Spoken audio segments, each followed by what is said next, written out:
নতুন গেটআপে আবার উপস্থিত হলাম। এতক্ষণ বাদে আমরা যার জন্য এই বছরটা সারা বছর ধরে কষ্ট করে ঘাম ঝরিয়ে পরিশ্রম করে পাগলামি করে এসেছি, সেই জায়গাতে আমরা উপস্থিত হলাম। দ্যাটস ওয়াই পিছনে ক্যামেরা করে সবাইকে দেখাও হাজারদুয়ারি প্যালেস।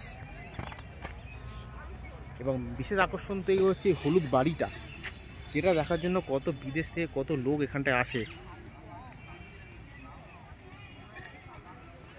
বাড়ির বড় কথা হচ্ছে এই বাড়ির আমি একটা জিনিস দেখলাম, এই বাড়িতে হাজারখানা দরজা আছে কিনা আমি জানি না, কিন্তু কোনো দরজা আসল না আর্টিফিশিয়াল বোঝা মুশকিল। অনেক তোমার কিছু ওপিনিয়ন? অবশ্যই ওপিনিয়ন তো আছে, কিন্তু যেতে যেতে কথা বলতে ক্ষতি কি? তাহলে সেলফি ক্যামেরাটা করে নাও। হ্যাঁ, যাই হোক, এই মুর্শিদাবাদে মানে মেইন যে ফোকাস যেটা ছিল আমাদের হাজারদুয়ারি ঘোরা এবং ইমামবাড়া প্যালেস দেখা, এটা আমাদের স্বপ্ন পূরণ হলো।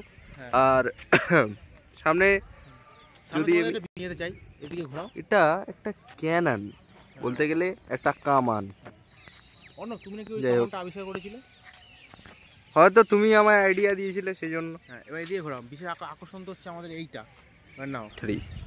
তো এই ক্লক টাওয়ারটা হচ্ছে বিশেষ আকর্ষণীয় জায়গা। এটা খুবই মনোরম একটি জায়গা, দেখতে খুবই ভালো লাগছে বেশ।